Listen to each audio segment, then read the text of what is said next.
Good afternoon, and I'd like to welcome everyone to today's Akron Rotary Club meeting.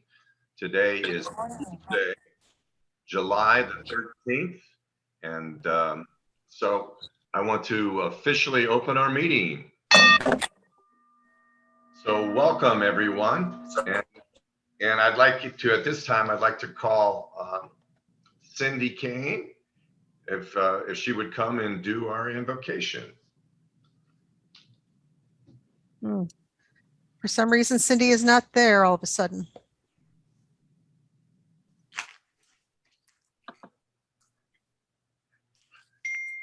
Fortunately, I think we have lost Cindy. Well, when faced with opportunity, you flex. And so I will lead us in an opening prayer here today. So God, thank you. Thank you for the opportunity to come together. Thank you for your love and your goodness to us.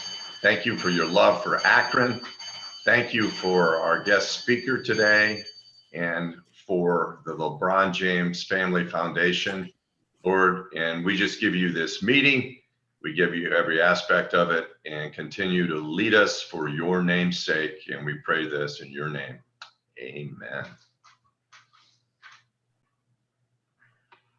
If you join me, please, as we do the Pledge of Allegiance. I pledge allegiance to the flag of the United States of America, to the republic for which it stands, one nation under God, with liberty and justice for all. And now the four-way test. Is it the truth? Is it fair to all concerned?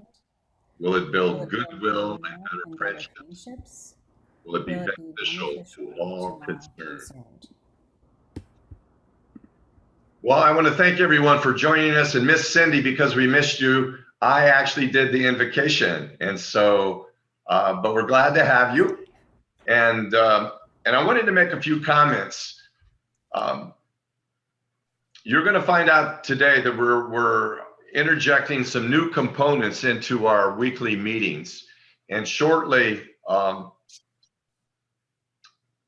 Tamara Mora is going to be sharing a short segment about the history of the Akron Rotary Club.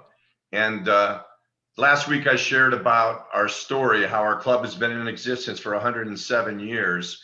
And it's a pretty rich history.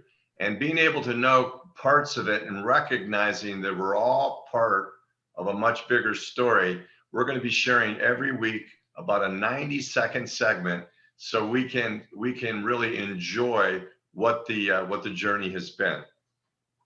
In addition to that, every week we're going to be sharing a little segment known as What's Up Akron. And the purpose of that is there's a lot of exciting events that go on that many of us may not be aware of. And so every week we're going to take about a minute, another minute and a half to just let folks know what's available, some of the events that are going on downtown, some of the musicians that are coming into the area. And it'll be helpful just to know what else is going on in our wonderful city. With that is Brian. Brian has joined us. And so Brian, can you fill us in on the guests? Sure. It looks like we have a few guests. Are any of you guests, any members, have you brought guests that you want to introduce before I go into the list? I know we have Michele Campbell, who is our presenter today. I'm looking real quickly here. Names that don't look familiar to me, but I could be wrong. I put somebody in the chat for you. Okay. Stephanie Weglin with the LeBron James Foundation. I assume that's the one that's named Stephanie Rosa. Are there any other guests that I'm missing out of the list here?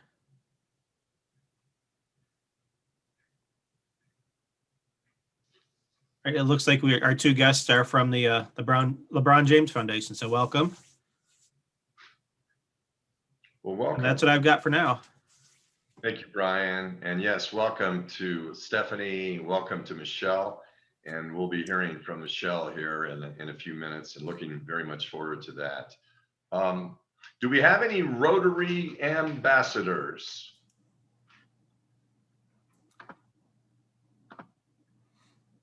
Steve. Hey, Steve. Yeah, I attended the Kent Rotary swearing in of their new president, who is my coworker. He's in the office right next door. So it was fun to go to my first other Rotary meeting. And a special hello to my old friend, Michele Campbell. Any other ambassadors? I'm trying to just view the crowd here.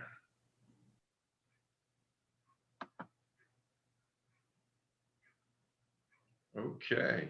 Well, before we go to Happy Dollars, I want to call on Tamara Mora to introduce those two new segments about our history and about What's Up Akron.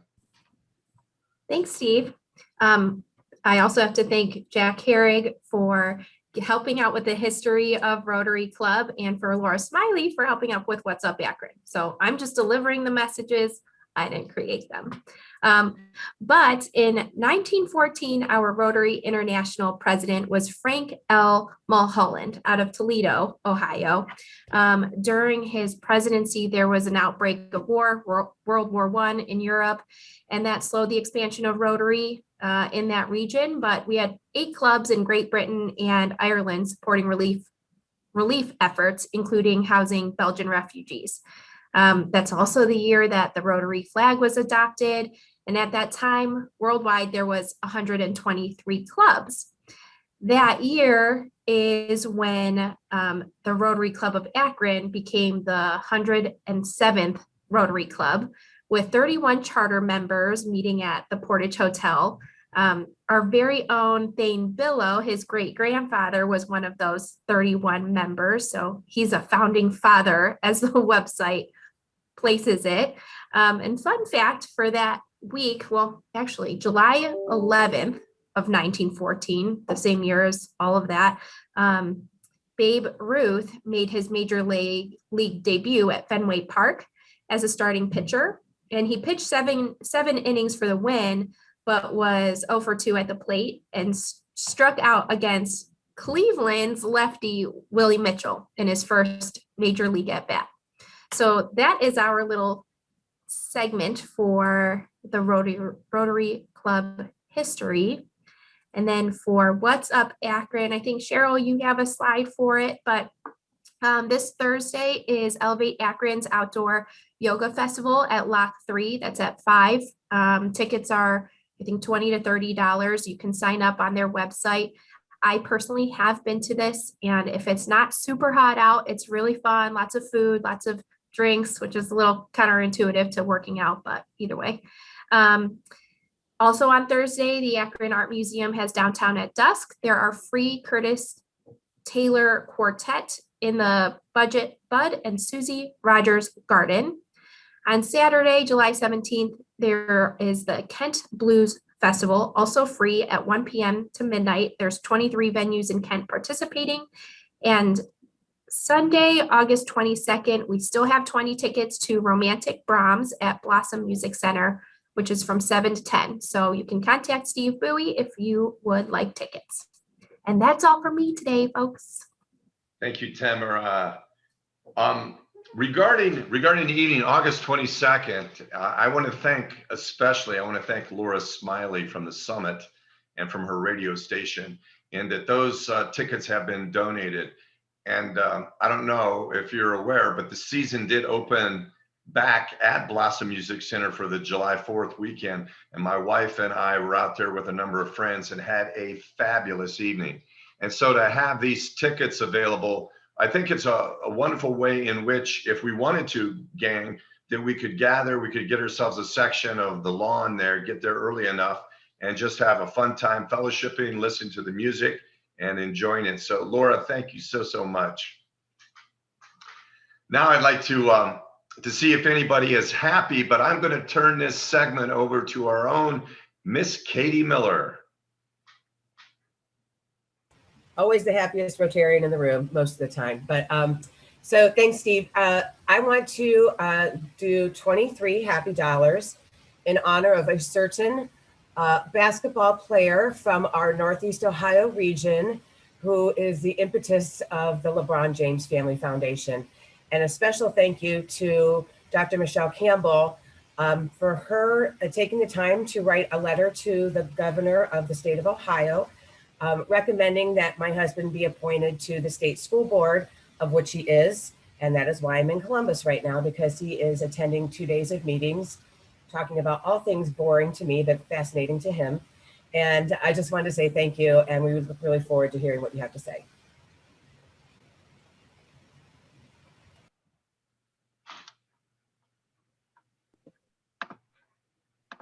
Steve, you can go ahead and call in the other people for happy dollars at your presidential purvey. I'm looking for hands here. Anybody happy out there? We're a lot of people. Dr. Rob. Well, I have 5 happy dollars for President Bowie in his debut. And one of those dollars goes to feeling a little bit more relaxed today. So go get him, Steve. All right. Thank you, Dr. Rob. Anybody else happy?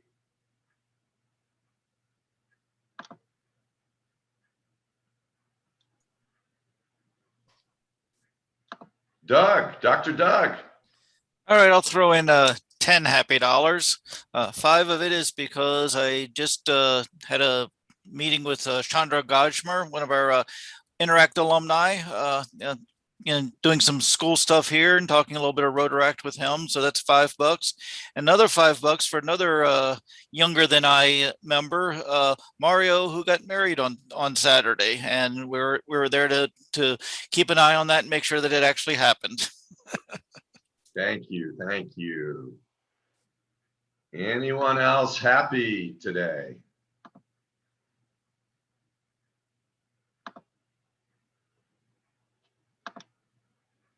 All right. Well, I do have 5 happy dollars. And as mentioned, I was singing Miss Laura Smiley's praises when it came to donating the tickets for going out to Blossom Music Center. She's also in the process of working to get some tickets for us to go collectively to a Rubber Ducks game. And so, Laura, thank you. We appreciate all that you're doing. We appreciate the good work that's going on at the summit. And we're going to be hearing from them in one of our future meetings about all of their exciting news. And if you haven't had the opportunity, they have an amazing studio out there that's part of Elliott High School. And so they're really poised to take their station and to take our city to the next dimension. So thank you, Laura. All right. I think that about does it as far as any club business. And so at this time, I'm going to introduce our guest speaker today. And Michele Campbell has spent many years pursuing her passion in the education sector.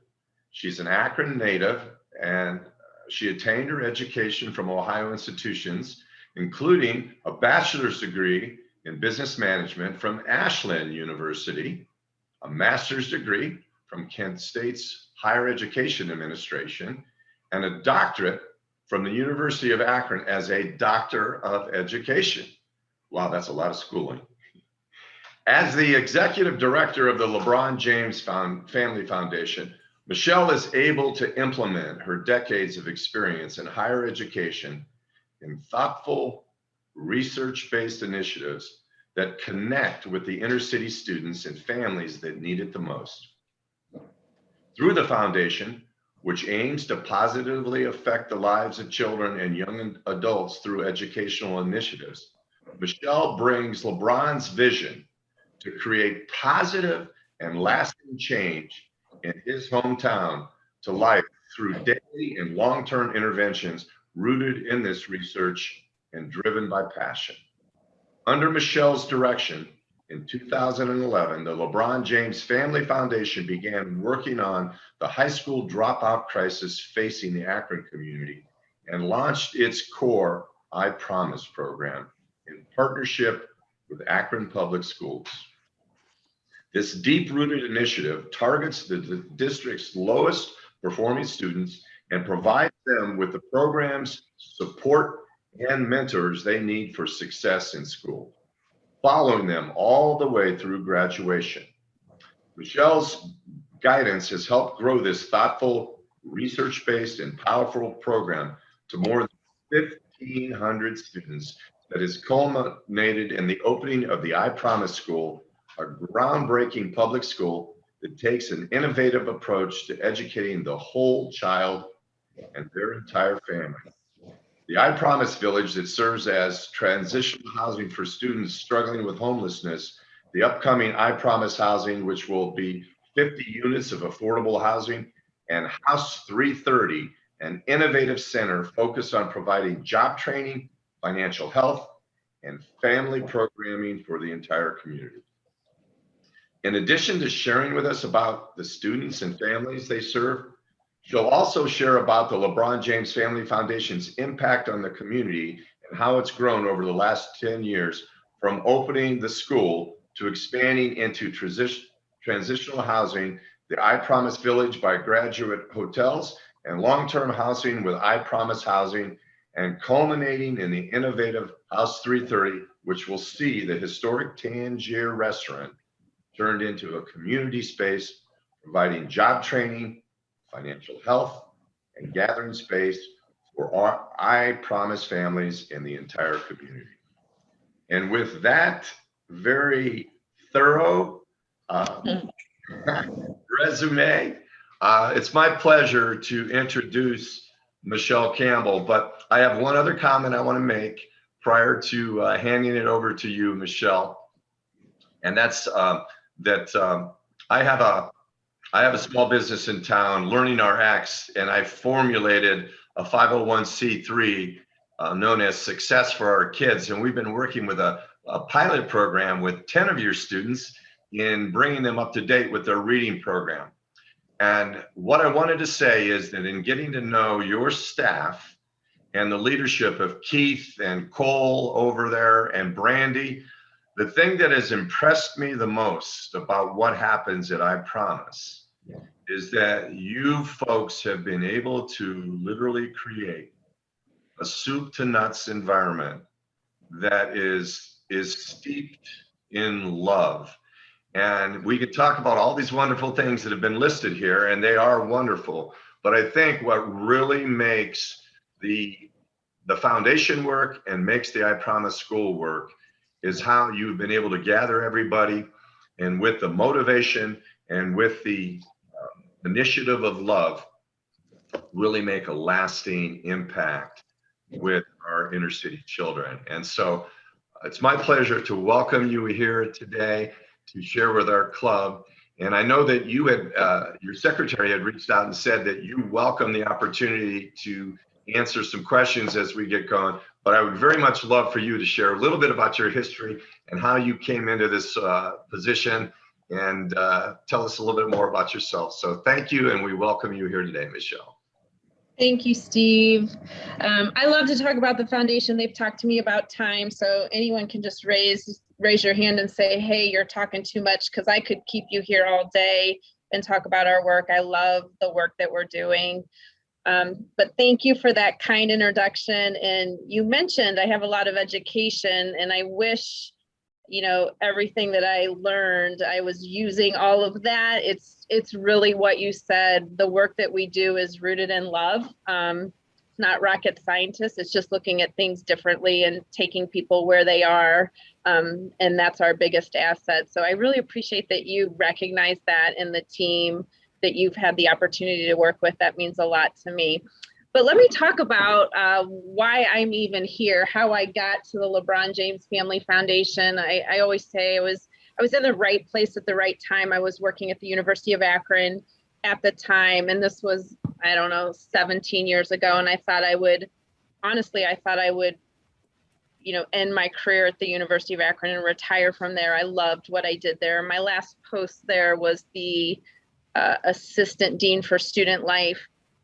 But it happened that LeBron and Maverick, who I report to, they were hosting a group of their partners there, and they were getting ready. They were forward thinking to the first time that he would play in the Olympics, and they wanted to bring all of their partners together to talk about how they could have an impact together at the China Olympics.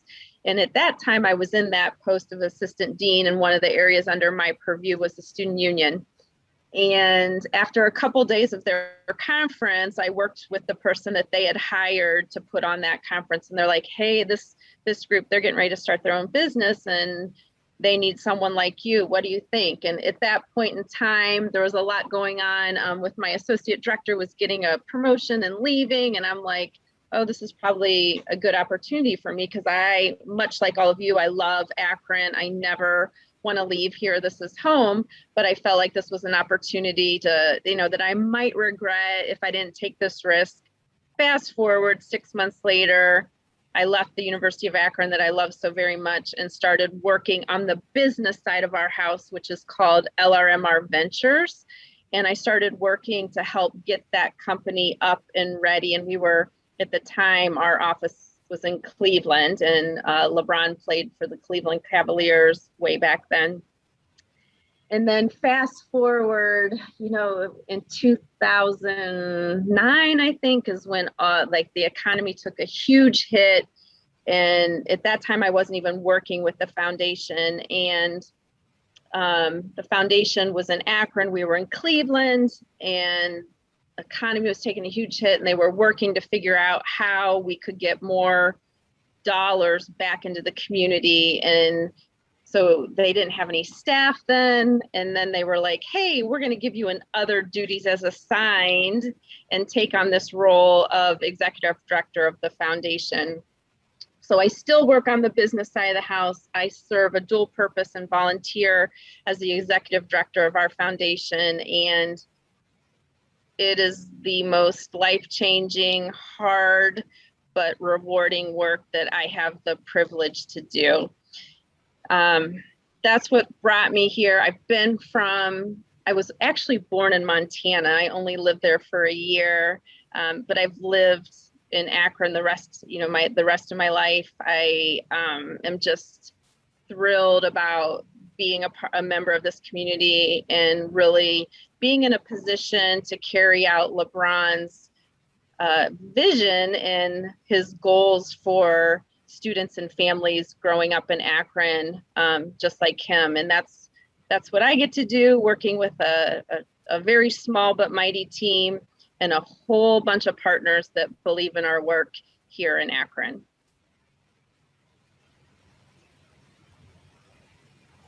Well, thank you. Thank you for sharing a little bit about your background. I know that Katie has a number of questions that she wants to put to you, and I'm sure there will be other questions that will be emerging as well. So Katie, I want to pass it over to you at this time. Thanks, Steve. Yeah, and going back and forth in correspondence with Michele and Stephanie, we kind of came up with some topics that I thought that the club would be interested in. And number one, I think not everybody understands the model that the foundation uses in working with their families, how they're selected, and the struggles they come to you with, not academically, but overall the trauma that they have to deal with in their family situations in some cases. Sure. So to answer that, I'll give you a little bit of background. It was actually 10 years and 1 month ago that what we call now the I Promise program was born. Up until then, the foundation did what we call really nice programs that were one and done programs that weren't really having a lasting impact or, changing the game in our community. So 10 years ago, the I Promise program was born, and it was born out of a real tough year that LeBron had when he left Akron to work in Miami. And that first year that he had left, the first year he left Akron, left his wife, now his fiance at the time, his 2 sons, his mom. He left Akron being loved and the chosen one his whole life. And then he, made a decision and decided to work in Miami and had a really, really rough year. It's pretty well documented. I'm sure everyone attending this meeting remembers when he made that decision and sharing that he was going to move to Florida and work. But honestly, that year was the very best thing that ever happened to the LeBron James Family Foundation. He came back from that and said, we're not doing enough. We need to do more. So this I Promise program was born. And at the time when it was born, he had identified that he wanted to work with students that were just like him. And who he was, we always cite 4th grade. He was the son of Gloria. He does not know who his father is. And in 4th grade, he missed over 82 days of school. It's pretty well documented. They had a challenging life when he was young, at times not knowing, where they would lay their heads at night. And what he remembers and what he reflected on that first year when he was working in Florida is that there were a lot of people in this community that rallied around him and his mom, Coach Drew, Frankie Walker, teachers, family members that really helped them through the challenging time. And he decided that our bike-a-thon and our one and done programs weren't doing enough and that we needed to work with students just like him, because if it wasn't for people in this community that worked with him and his mom, he might not be where he is today as an NBA basketball player living out his dreams. So we quickly partnered with Akron Public Schools and said, hey, we want to work with you. LeBron's really about education. And they helped us identify that the way we could find the students that look just like him were at the end of 2nd grade with their testing, and that they had testing that could help determine that 25% that based on their test scores at the end of 2nd grade are targeted to drop out. And that's the group we wanted to work with because, in 4th grade, LeBron was attending school. He had he had a fork in the road and he had a choice to make, and he had the right influences to keep him, going in the right direction. So we wanted to identify those students. Akron Public Schools, with their testing, helped us do that, which is why our students began with our program entering into 3rd grade, because of that partnership and that testing model that Akron Public Schools have. So they identify students based on all kinds of factors, but there is one factor that I can tell you all of our students entering our program have in common. And that is beginning of 3rd grade, none of them are reading at a 3rd grade level. So these students are identified. And when we first started this program, we didn't know what the heck we were doing. We jumped in quickly and knew that our charge from him was to change graduation rates. And we started 10 years ago and really, we're just throwing things at the wall to see what would stick. And Akron Public Schools was an incredible partner in helping, inviting us in, but also saying, let us walk alongside you and advise you and help you through this. And through that partnership, we learned very, very quickly that the student and the family that we were working with, many of them, much like LeBron, if we were ever going to change graduation rates, we needed to look beyond the school walls or the school day and time. And we needed to understand what trauma, what baggage our student was bringing to school, and what the family needed to be a stronger family unit. And that's when this whole We Are Family philosophy that you see around town that we wear on our shirts proudly was born, that this was about not just the student, but the family. And we're all one big family in this thing called life together. And very quickly, our model of changing graduation rates was still there, but it was about something bigger. So then if you fast forward 5 years, we learned 5 years ago, we learned and worked with Akron Public Schools that if our students were getting older every year, we're inviting a new class in every year, and the time that we have to close that gap of our students being behind was getting smaller and smaller and smaller. So we learned that if we were ever going to close that gap and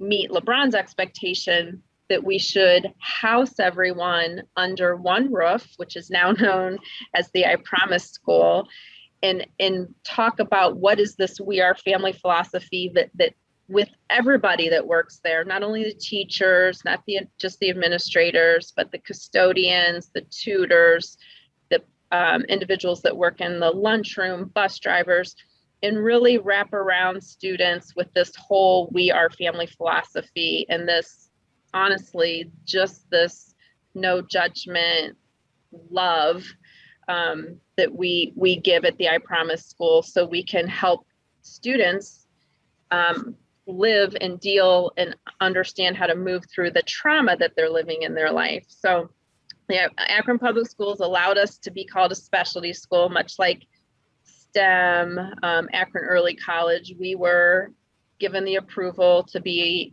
a specialty school and open our doors. And it just, honestly, it grew from there. What really happened is that we started to build up trust with our students and our families, and then it became understanding what was happening in our students' lives, what was happening in our community, what barriers were our families facing. And it really became, and what it is today, is a program that started out as, we need to change graduation rates. And now we're really looking at it as a community movement and this I Promise movement. And how are we as a community wrapping around families that are struggling most in our community, and how are we serving them? How are we looking at procedures that have policies that have been the same way for so many years, and by chance are some of those procedures and policies and the way we operate unintentionally holding families back? And we are really digging deep. You heard Steve in the introduction, when we look at housing, education, basic needs, job training, financial health, we're really looking at everything for our families that we have the privilege of serving, and listening to what challenges they're facing, and then doing our very, very best to respond to what we're hearing. So I always describe it now as, we started out with bikes, but it's this bicycle wheel, and the LeBron James Family Foundation is the center of this bicycle wheel. And there's all these spokes that come off the wheel to keep that bike moving forward. The I Promise School is one spoke, the village, our transitional housing, our House 330 project, and on and on. All of these, when we add these services, it's quite honestly what we're hearing from our families that they need, or struggles that they're having, and it challenges us to look and be better at what we're doing to serve the families that have welcomed us into their home and have allowed us to understand what traumas they're facing, so we can be a better service and a stronger family to them.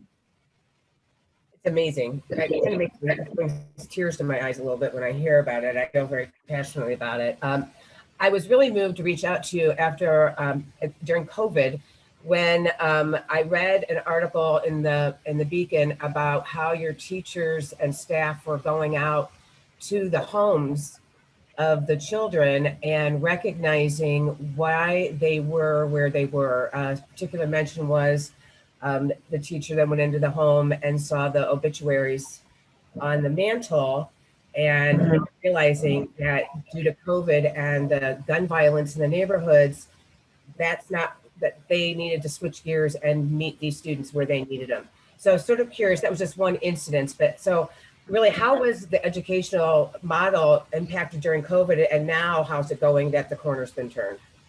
Yeah, so I think, our principal and I, we talk about this often, that I don't know that we fully understand the steps that we took backwards with COVID. I think we moved, especially at the I Promise School and the families that we serve, we moved into survival mode. And do our families have food? Do our families have access to health care? Is anyone, not able to pay their rent? Do they have shelter? It was more about survival. And I know from talking to a lot of our teachers, they did the online learning once we were able to make sure that our families had access to that, had the tools they needed to do that. It was more about, again, going back to the love that Steve said, more going back to how are we doing through this time? And I don't believe that, progressing academically was the first priority. It was keeping the family together, making sure we were safe, and making sure when we were able to come out of this COVID that we'd all be here to get back in the classroom head on. Our teachers did a phenomenal job with adjusting from, our school is built out of love and hugs and, all kinds of human interaction. And so very quickly to move to online, I think was a challenge for everyone, but I would argue just that it was much more of a challenge for us because of what our school day looks like when our students enter. But our teachers and our administrators, led by Brandy, our principal, did a phenomenal job of pivoting to online learning, continuing what we call I Promise circles, where we're able to really reflect and talk about what's going on in our life. And getting through that time, we came back, obviously, when Akron Public Schools did in March. We're really looking forward to going back to our I Promise School calendar here in year 4. We start school, I think it's Monday, August 2nd. We start earlier. We're really looking forward to that, and really then understanding, how academically did we take steps backwards, and what do we need to do to get caught up again? And I think that we'll understand that more in year 4 and really address those needs as they come to us, which is basically our model at this point in time. So COVID, I didn't have a strategic plan for COVID, in our in the foundation Bible. It happened, and it was like, okay, this is what it is. What can we control? And let's, this security and safety and healthcare and all of that became priority for us from a foundation perspective as it related to working with our families. I would probably imagine that nobody had COVID in their strategic plan handbook anywhere, except perhaps maybe Dr. Rob McGregor from Children's Hospital might have had some plan. You also had mentioned that you wanted to kind of talk about a little bit about more the impact the foundation's having in the community on a larger scale from the I Promise School, but also the transitional housing and the House 330 project, which I saw was also mentioned in the paper today, of the removal of the big dome off Tangier. Fine, you need change is good, but I think a lot of us are curious what's the vision of that? What does that look like? Yeah, I get a lot of questions about House 330, so I'll just touch on housing because then it moves us right into House 330. Honestly, I never thought the LeBron James Family Foundation would be a landlord. Never. If you would ask me 3 years ago, are you going to be a landlord? I would have said no. Why? That has nothing to do with what we're doing. But when we have an incredible director of our Family Resource Center, Vicky Mcgee, I'm sure many of you know her. She's been in our community for a long, long time, and she knows all of the services. And most importantly, she's the first touch point from the foundation in the I Promise School with our families. And she identified quickly that students, much like LeBron, that were experiencing homelessness, and that may mean living on someone's couch, not having a house, going relative to relative, we're struggling in the classroom. So she said, I really think we need to look at, much like we did this education model within the public school system, we need to look at this transitional housing model under the We Are Family. I keep pointing to my shirt. I don't know if you can see it. We wear it all the time. We Are Family. This housing model under this We Are Family beliefs. So very quickly, we found an incredible partner in Graduate Hotels and bought this transitional housing. This all happened over COVID. And I remember promising Miss Vic that we would be open July of 2020. And that was before COVID hit that March. And we worked safely and made good on that promise because she had families that were signed up to move into that housing unit. So we had to deliver, and we did very safely, but very quickly I learned, we're very close to our families, but then when you have people living under your roof, you learn so much more. And one of the things that I learned is that many of our family members have jobs, and I have a career, and I have a career that I absolutely love and will do until I can't work anymore. And in talking with different parents that opened up about that, we learned that you're about survival. So you have a job and you haven't had the opportunity maybe to be exposed to different opportunities to understand what your dream career would be. And I always say, we intentionally infuse that in for our students now, and we expose them to many, many things so they can find their passions. In the House 330 project is the ability for us to allow our parents to be exposed to different opportunities of careers. And we purchased that building, I think everyone knows, in December of last December of 2020, with the intention of rebuilding it for our community and be a place for our community to gather, whether it be for a wedding, a Rotary Club meeting, any gathering event, but then also to use that facility for our parents and our students to be exposed to different careers. It's a 60,000 square foot facility. We have a parking deck. There's all kinds of programs going into that, and there's all kinds of opportunities for our families to work there and practice their skill and really learn. Maybe my passion is to be an electrician. Maybe I want to be in event planning. Maybe I want to be in hospitality. We have a lot of opportunities that our family members can work within their own community. And also, much like our students are learning under the We Are Family philosophy at the I Promise School, we want to have job training under this We Are Family philosophy at House 330.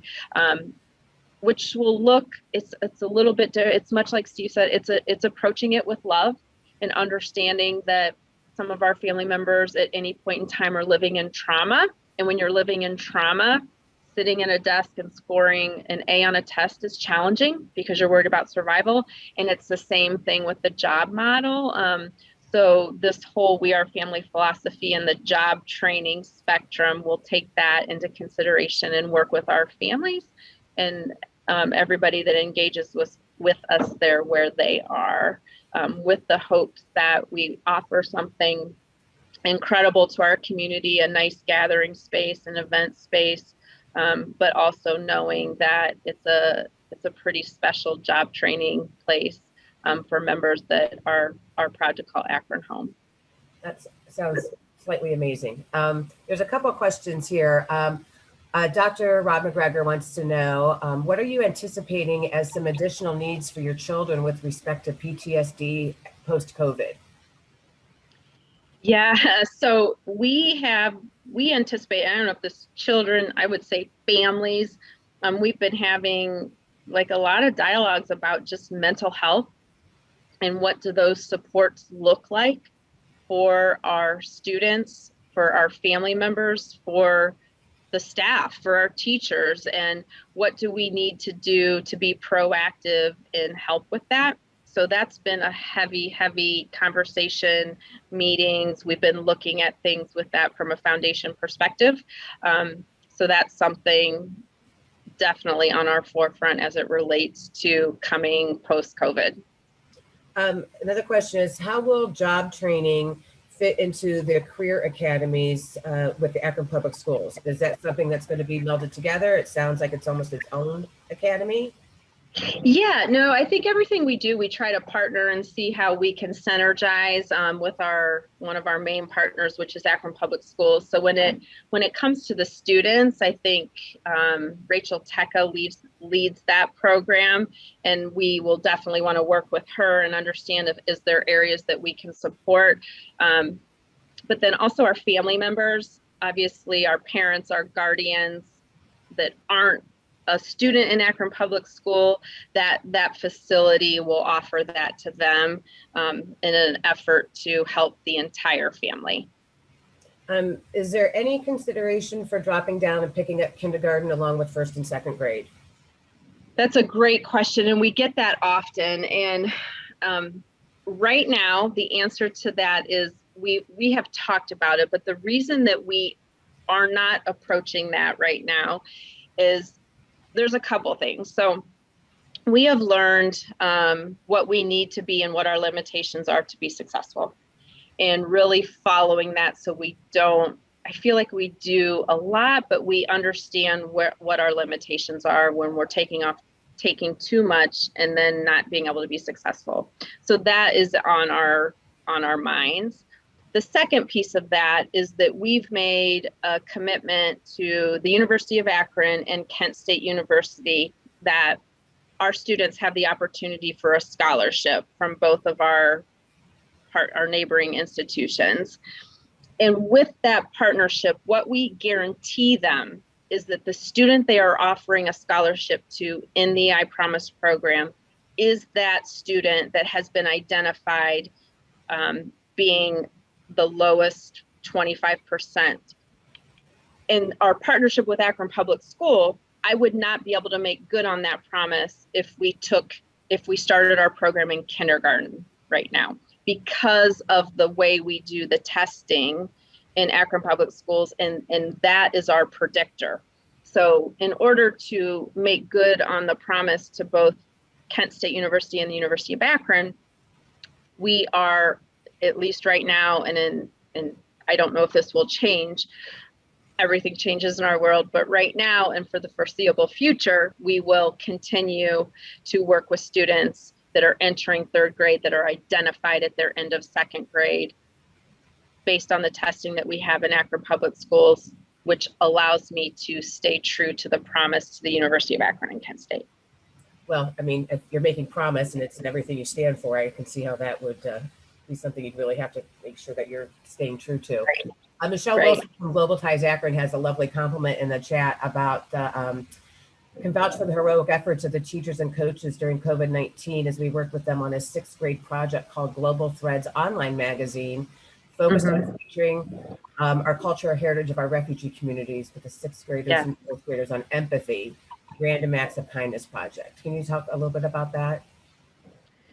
That was done. I know our 6th graders did that. So I am not the expert to talk about that, but I know I saw the final projects of that, but that was led by our staff at the I Promise School. And as we continue to expand our arms and legs, we have incredible staff there. So that's why I'm not able to talk, I was not as close to that. I'm aware of that project. And again, I saw the finished project. Awesome. I don't know if there's any other questions in the chat, if anybody wants to put them in there or raise their hand, and I'm going to let Steve go back to finish moderating it, but thank you so very much. Thank you. I actually have a couple comments and questions for you, Michelle. I love the fact that what you're doing is so holistic, and what you're talking about is transforming a community. So you must feel like the individual that has to sit down and eat an elephant in one sitting or something, because of so many different components that you're involved with. Realistically, in looking at the vision, was the initial vision that LeBron had this broad and this deep, or is it once you began, if you were able to see, wow, we can make significant impact on the entire community and on the city, and possibly even put together something as a prototype that could be rolled out in other communities and other cities. So I'd like to hear what your comments are on that. Yeah, so 100% the answer to that question is, when we started this 10 years ago, we had never envisioned that we would be where we are today and doing what we are today. And LeBron has incredible expectation. He loves the city. I think you guys probably know that. He could do anything. He could give his time, his resources. He could have moved our company anywhere. And no matter where he works, we're headquartered here. He has a special love for his hometown, and this will always be home. And with that, you know, when we started this, we really talked a lot to Gloria, his mom. And, you know, she raised LeBron here and grew up here and is very proud of this community too. But we started to talk to her about her struggles and what we learned, you know, her struggles when she was raising LeBron. And what we learned and what she shared is that, you know, it was hard for her to trust when she was going through struggles. She didn't know who she could trust, and she had this defense mechanism up. And one thing I remember is her talking to me about that is as we start to get to know these families and understand what they're going through, like the most important thing that we can have with them is trust. So if I'm sitting down with a family and they're sharing, or Miss Vic sitting with someone and they're sharing like what's really challenging them, you have to respond. We have to respond because they're laying it out all out on the table for us as a foundation. And like, if we were like, okay, that sounds tough, but you know what, we're just here about the school, and we're just, you know, we have a food pantry in our school, but we can't help you with that. Like we would crash and burn, you know, these families that we work with.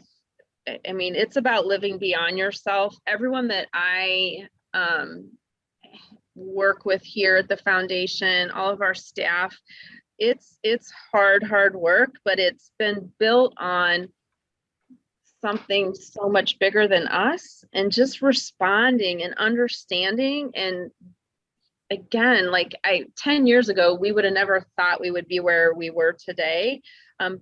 But understanding that when someone's willing to share with you about what's going on, you have to respond, or that person's never gonna, you know, believe in you again. So because of this listen and respond philosophy that we have, it has opened our doors for so many more things that we do as a foundation and that we all do here in Akron as a family. And you hit on it, our work will always be in Akron. Like, this work never ends, because there's going to be, you know, we just lived through COVID that we never thought we would live through. Who knows what's next? There's always going to be challenges. And we have committed for a lifetime. LeBron James has committed for a lifetime. We always have new students entering third grade. We'll always be entering, you know, our family will always be getting bigger. We'll always have new problems to face together. But with that, our family is getting bigger too. And our family is supporting and wrapping around. And that's what this work is all about. But we do believe, I believe wholeheartedly, like, we're very lucky to live in Akron, but I believe wholeheartedly there's other people in this country that could benefit from the work that's happening here. And a lot of partners that have walked alongside us in this journey. And our goal is that this becomes a learning hub for the I Promise movement, and we host a lot of people in Akron. House 330 will be part of that as we move forward, but hosting people, cities, interested people that want to learn about our community movement here and what that looks like. But we can't go to other communities and do that. We're just not equipped. We are all about Akron. So we want to bring people here. We had our first attempt at that last year. It was COVID, so it was a little bit tough. It's what we call the huddle. There'll be another one this October. It'll be at House 330, where we bring different people from around the country here to Akron to learn about this incredible work, which we now call a community movement, in the hopes that some of the practices that we have, a lot of the mistakes that we've made, we can share with others, so then they can go back and rally the people in their community to do the work that we're doing, because there are more families in our country living in trauma, and there are more barriers that need broken down. So everybody everybody in Akron, not just certain members of our community, can be successful and live out their dreams. Thank you. Realistically, because the size of this vision is, it seems to be getting bigger, like the universe is expanding. That vision seems to be expanding as well. Realistically, from what you see today, how many years do you think it's going to take to get a real rootedness and synergy and all of the different holistic components that you folks have been embracing? Does that question mean realistically in Akron here? In Akron, Is that- Yeah, honestly, I mean, I think we have it. I mean, we have a lot more work to do. Our model is we get up every day and we need to be better than we were the previous day. And we need to serve better. We need to respond quicker. But what you guys talked about in the beginning of this, of your meeting, that there's a program at Lock 3 on Thursday. We have a program at the Civic too, and we are premiering our Space Jam movie. Our very own kid from Akron, LeBron James, is starring in his first movie. He's the star of Space Jam 2, or Space Jam: A New Legacy. It hits theaters on Friday, but he demanded that his students and his I Promise family and his partners see it first. So we'll be at the Civic all day while some of you are doing yoga next door at Lock 3. But you'll see it. You'll see over 10,000 people come to the Civic that day. You'll see a family rallying together to celebrate him on the big screen. But more importantly, going back to what you said, Steve, in the beginning, you'll see a family that's coming out of COVID, coming together and gathering out of love and watching something pretty special together. So I would say we have a lot more work to do, a lot more work. But what I would say is we've got it. We have the root of this family thing in Akron happening. You see it in education, you see it in the teachers, you see it in our partners that will volunteer for us, that will do anything that we ask for this movement. So I think we've got it. We just got to keep it going, and we got to invite, as we get more students and families in our program, we just have to continue to address the needs. But the core of that, it's there, it's here, it's happening, and you can see it in action at any of our facilities. Not to say that we don't have hard days, and not to say that we have challenges. Every family has challenges and every family has disagreements, but we do our best to work through that and keep moving forward. Wow. Well, thank you so much for taking time to be with us. And I think it's been exceptionally enlightening, because most of us, when we think about the I Promise School or we think about the foundation, have had some general idea as to what the scope of what you do takes into consideration. But today, I think we've been able to see that it is much broader. It is much, and it's exceptionally transformative. And if our cities need anything, and especially our inner cities, they need a good, healthy dose of love that brings healthy transformation, so that these wonderful, beautiful children can have a future, they can have a hope, and they can go on to be the change agents that we need here in Akron and throughout the world. So thank you so much for taking time. I know that in the past that what we've done with some of our speakers is that we've stayed on for 15 minutes for questions. Now, I don't know if you have that luxury today. Do you have any more time where you could stay on in case there are a few more questions? Yeah, I can answer any questions. Especially I know with that being in the paper today, if there's specific questions about House 330 or anything, I'd be happy to answer anything. Okay. Of course. Well, thank you. So I'm going to go ahead and officially close our meeting for today. And then those of you who would want to stay on, and if there are any other questions that you might have for Michele, please stay, and then we'll have a few more minutes with her. But thank you so much. Tremendously encouraged by your message and all that you're doing. And I opened up, it happened that the prayer fell to me.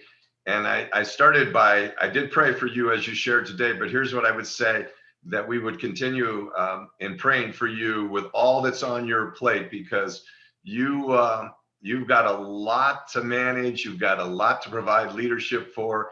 And we're very, very thankful that you are modeling with your team and to our city how to live beyond yourself. So thank you so much. And those who want to stay, please do. But right now, this meeting is officially adjourned.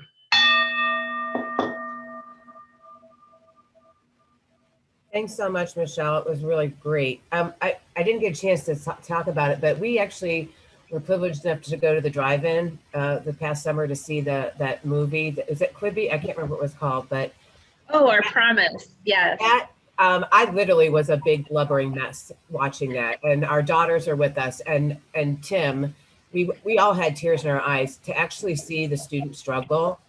I wonder, is there any way that we'd be able to, if that's still out there, is there any way we can still share that with our members? That is a great question. So yeah, the short answer is yes, but I'll give you the background. Quibi, that released that documentary, it released April of 2020, or that was a new company. Right. It didn't survive COVID. Yeah. So what has happened since then is we've taken that documentary, which were those like 10-minute shorts, and we've made it into a long form documentary. And we were just highlighted at the Tribeca Film Festival in New York about a month ago, and Principal and I went there to introduce the film. So what is happening is we are working to get a distribution partner so the whole world can see that documentary in about 90 minutes. So I can keep you guys updated, and our social will share when it's out. But it's pretty powerful.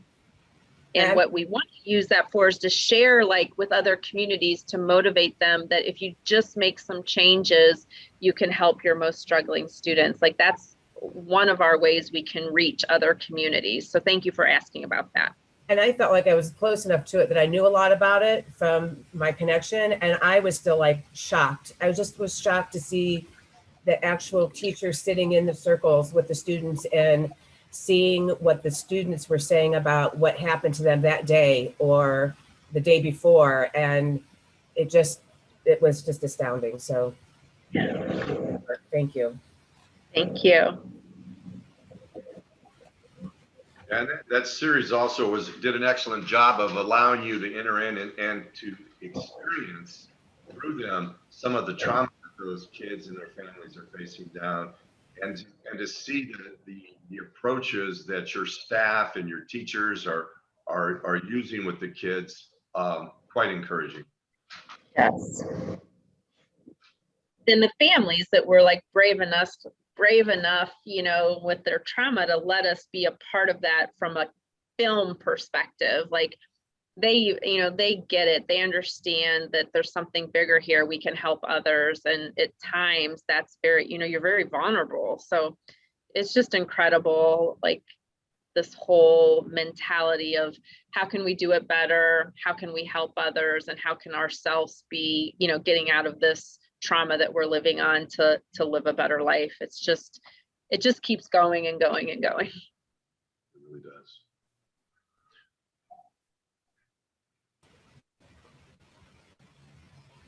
I don't know how familiar, Michelle, you are with our club, but we're exceptionally fortunate. We have a Rotary camp for children with pretty significant needs, and that camp. I visited that camp. Have you? Yes. And that camp is in full session right now, but full session coming up out of COVID. The numbers are probably about 50%. We have one of the leaders from the camp, Michele Campbell, is here. She stayed on, but with that camp, which is amazing, and with our previous president, Dr. Rob McGregor, who's chief medical officer from Akron Children's Hospital, And, you know, this living beyond ourselves, what's really front and center for our club is going after helping children who are in trauma. And boy, there are probably fewer places that would understand better than what you folks in the 4-year journey you've had up to this point with your kids about how that trauma can affect the trajectory of the lives, especially as they move forward. But I know with Dr. Rob and Doc, you might want to speak to this, and Mela as well. But part of our heart is in looking to even partner and in some way, shape, or form be an assistance to you and to your kids and make use of the camp when we can make use of the camp and bring these children into a positive experience where they can have some joy, campfires, singing, boat rides, those types of things. And then, you know, possibly even interject 30 or 20 minutes of someone sharing something that would be appropriate to offering hope and encouragement. So just wanted to share that with you, but also give Dr. Rob and Mela and anybody else who would want to comment on that opportunity to share. Well, thanks, Steve. Michelle, what you guys have done is nothing short of inspiring. And when Katie shared that article with me last year, really a big piece of our strategic plan looked at to explore the opportunities with the families that are being served in this area. So one of the things that we had hoped to do, although COVID kind of displaced everybody's schedules, so we didn't get to meet you sooner, but was to look at an opportunity where the Akron Rotary, along with our camp, and I'll take poetic license to throw in maybe the mental health team that I work with here at Akron Children's, to brainstorm how we could look at respite opportunities that may have some curriculum that you already have there, but in a camp setting that a lot of inner city kids don't get access to. I will share, they had my roast there this weekend, and there is a ropes course that is rappelling, that's safe for kids even in wheelchairs. And it was safe for, I see Jack Herring on here, one of our senior members of the club.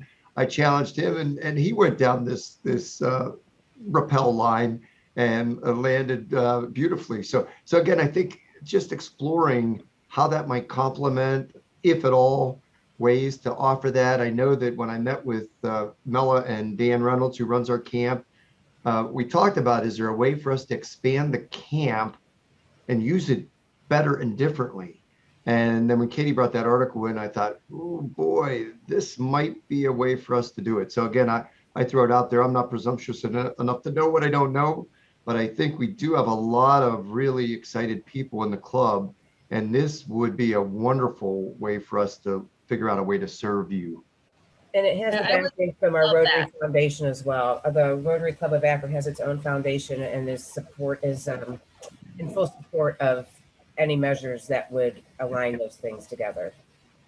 I would love that. We're all about exposing our students to different things, and we're all about camps. Our first year we had we had swimming camp, basketball camp, community service camp, STEM camp, and then COVID hit. We had camps this summer for our village students. So we're all about, like, you know, not all of our students are going to want to go to a swimming camp. So we're all about providing different opportunities to reach all of our students.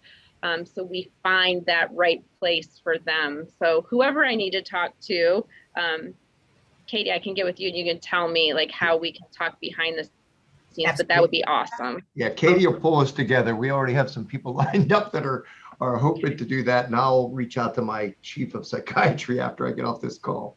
That would be great. Michelle, I'm Mela Kastner. I'm the Director of Development at Akron Rotary Camp. And I know you have been here to visit camp, but I think it has been before I started, and I've been here 8 years. So camp has come a long way. We are the main project of the Rotary Club of Akron. We were founded by 2 Akron Rotarians in 1924 as a camp for children with polio. And so as polio has evolved, we have now are a camp for children with special needs, mental, physical, and behavioral. So in these conversations we've been having with the club, about their strategic plan, and at camp, we're always looking at how we can grow, how we could serve more, how we can help the community more. And so, camp, we've raised, with the help of the Rotary Club of Akron, about $5 million since 2000, and have totally updated our facilities. And we do, summer camp is our biggest time, but we also do respite weekends during the school year for our campers and their families, as an opportunity for those campers it started as respite for the families to give them a break, but it has evolved to the kids want to come and be with their friends because they don't get invited to sleepovers or birthday parties and things like that. So yeah, we would love to have that opportunity to talk with you. And Reynolds, our executive director, couldn't be with us today, but he would definitely be our point person with this, and working with Dr. Rob and others in Rotary. We would love that. That sounds great. Thank you. It has been a while since I've been there. My years run together, but Yeah, I remember it. You will be amazed when you see Rotary Camp. It won't look the same as when you came out and saw it in the past. But we definitely have to have you at least come out for a visit just to see the beautiful lake and the different, like the new dining hall and the cabins and everything that's so well done. But I'll be happy to make the connections a little bit later today via email of the parties that need to. Okay. Thank you. Thank you. Thank you. Michelle, I was just going to say hi really quick. Michelle Wilson, Global Ties Akron. And I know that Nicole's keeping you up to date on some of the projects we've been working on together with her and the students there. And it's been so much fun. And I just wanted to mention that the presentation in Morocco that's been postponed for the last 2 years because of COVID, that I'm sure in 2022, the invitation will be reissued for to present at the North African Summit on sports and educational empowerment for youth. And they really, Amin Zaria is such a huge fan of the model in Akron that all of you guys have established and has been following. I mean, I don't know if you know that as soon as anything comes out that the foundation is doing in Akron, immediately he's one of the first one that posts globally, and he has a big global following. But from Morocco, he's like, kudos to LeBron James Family Foundation. So you definitely have an international following from the guests that we've brought to see the model in Akron through the U.S. State Department International Visitor Leadership Program, that are constantly following the good work that is being done here. So I'm a huge fan, even though I don't understand much about basketball. I love the program that is being done here in Akron. So kudos. Thank you. Thank you so much. I think Cole was going to go on that trip that got canceled. Yes. Yeah. Twice. Yes. We almost had been booking tickets. And this last time, actually, they got a grant through the embassy that they were fully paying for the first time we were partially paying for it. This last time they got an embassy grant. So I think next time the Moroccan side is probably going to pay for it. So we'll just see how COVID goes, but Akron will be well represented. Awesome. Sounds good. I'll stay in touch with you on it too. Okay. Thank you, Michelle. Yep. So listen, we're here right at the doorstep of 1:15, and I don't want to take any more of Michelle's time, but I want to say again, thank you so much. That was a phenomenal time of sharing and bringing us up to date on what's happening. So many happenings, as it were. And Katie, a big hearty thank you to you as well as for putting this together. And we look forward to journeying ahead. And one thing I'll leave you with, Michelle, is this: you talked about living beyond yourself, and I think we share that in common. That our DNA and your DNA is very, very similar. And our motto is service above self. So with that, I bid you a wonderful day and thank you so much. And it was a wonderful time of being together. So All the best. Thank you. Bye, everyone. Thank you.